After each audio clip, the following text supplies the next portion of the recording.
Bonjour Madame Lydia. Bonjour. Vous êtes journaliste, ça va faire près de 15 ans et certainement vous avez reçu des intimidations en ligne. Comment avez-vous géré cela? Comment on peut gérer des intimidations? C'est compliqué, surtout quand les personnes qui vous intimident sont méconnues de vous. Vous êtes un peu limité. On essaie de gérer cela du mieux que l'on peut. Je me pose un certain nombre de questions. Qu'est-ce que j'ai dit? Qu'est-ce que j'ai fait? D'abord pour mériter ça. Après, je commence à répondre. Si déjà, en faisant une certaine introspection, je me rends compte que, bah, écoutez, il n'y a pas eu, personnellement, peut-être que j'ai pas insulté, peut-être que j'ai pas été désobligeante, peut-être qu'il y a pas quelque chose sur lequel je me reproche. C'est pas une sorte d'autosatisfaction, mais j'essaie de faire une introspection. S'agissant par exemple de mon travail de journaliste, c'est que j'ai pas heurté l'éthique, j'ai pas heurté la déontologie, j'ai été restée journaliste.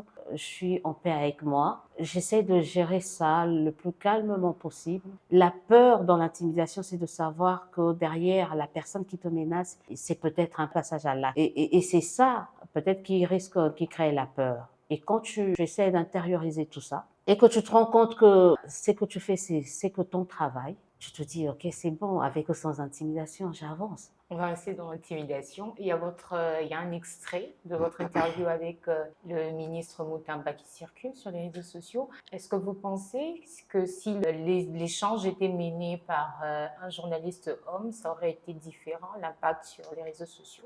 Alors, le si, ça, je ne saurais pas vous répondre par le si, parce que ça, j'avoue, hein, j'ai toujours je me suis toujours dit avec le si, hein, on recréerait le monde. Mais je me rends compte d'une chose au regard de la propension de cette vidéo. Je mets plus l'accent sur l'argumentaire de certains. Je ne sais pas si on sent du sexisme. On sent cette volonté de se dire, puisque c'est une femme, elle se devait pas de s'adresser, entre guillemets, selon eux, comme ça, face à un homme. Ils ont tendance à oublier que c'était juste un échange entre un journaliste et un politique, entre un journaliste et un gouvernant, entre deux métiers qui doivent des comptes à la société. C'est en fait ça là où c'est biaisé. C'était juste un journaliste qui se retrouvait en face d'un membre du gouvernement.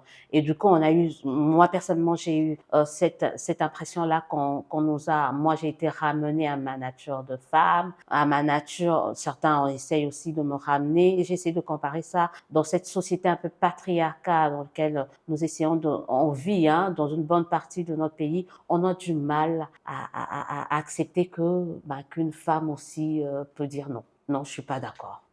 Non, je ne partage pas ce point de vue en face d'un homme. C'est-à-dire, on est dans une société là où une femme doit essayer de tout accepter venant de l'homme. Il y a une partie des personnes qui réfléchissent comme ça. Puisque c'est un homme et qu'il essaye de dire des choses, toi en tant que femme, tu te tais et tu acquiesces. Donc il y a une bonne partie de gens qui ont du mal à accepter que des femmes puissent dire non, ben écoutez, c'est peut-être ton point de vue, mais que je ne partage pas. C'est un peu comme ça que moi j'essaie de faire la lecture, mais au-delà de polémique, les gens peuvent polémiquer sur le contenu de ce que nous on a dit. C'est d'ailleurs ça, et c'est ça d'ailleurs qui fait avancer la société. À l'ère du numérique, quelles mesures les autorités peuvent prendre pour limiter justement les abus? Mais il faut mettre fin à l'impunité. Il faut déjà mettre fin à l'impunité. C'est vrai, sur d'autres champs, on voit que ceux qui s'adonnent à des intimidations sont traqués, sont retrouvés. Je me dis toujours que certains pensent que ça n'arrive qu'aux autres. Ça risque de vous arriver et vous risquez de vous dire, mais quand j'occupais telle fonction, quand j'occupais tel poste, j'aurais dû. C'est un phénomène qui peut toucher tout le monde. L'harcèlement, l'intimidation et ensuite le passage à l'acte.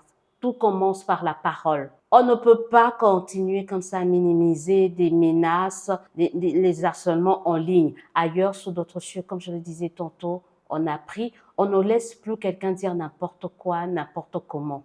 Quand il y a des menaces, quand les propos que vous tenez en ligne sur les réseaux sociaux tombent sous le coup de la loi, des menaces d'intimidation, il faut qu'on arrête ces gens-là. Et il faut déjà que le gouvernement, vous avez tout à l'heure fait allusion à ce qui s'est passé avec le ministre de la Justice. Moi, j'aimerais bien qu'on me dise que fait le ministère de la Justice, parce que je n'aimerais pas individualiser le débat, mais que fait le ministère ou qu'est-ce que les ministères, qu'est-ce que les ministres de la Justice qui se sont succédés ont eu à faire par rapport au cyberharcèlement, aux intimidations.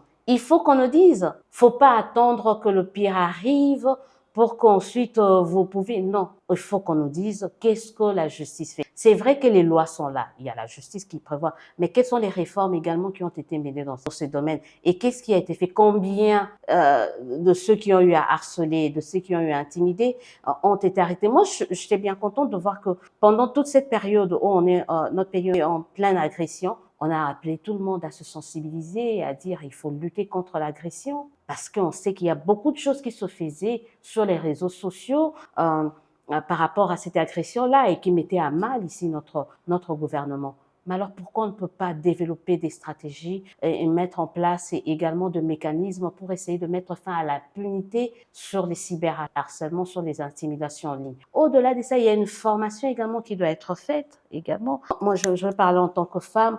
Je suis très réseaux sociaux, mais j'ai vu beaucoup de femmes également quitter les réseaux sociaux parce qu'ils n'en pouvaient plus. Et là, c'est un peu le silence radio du côté du ministère de Gens, Famille et Enfants. Je suis désolée, on ne voit pas la lisibilité, aucune politique est menée dans ce sens-là. Et aujourd'hui, on sait qu'on ne peut pas se passer des réseaux sociaux. On utilise ça pour beaucoup de choses, pour le travail, pour la vente, pour le commerce, pour les... Mais aujourd'hui, beaucoup de femmes, parce que jugées, parce que intimidées, parce que ramenées à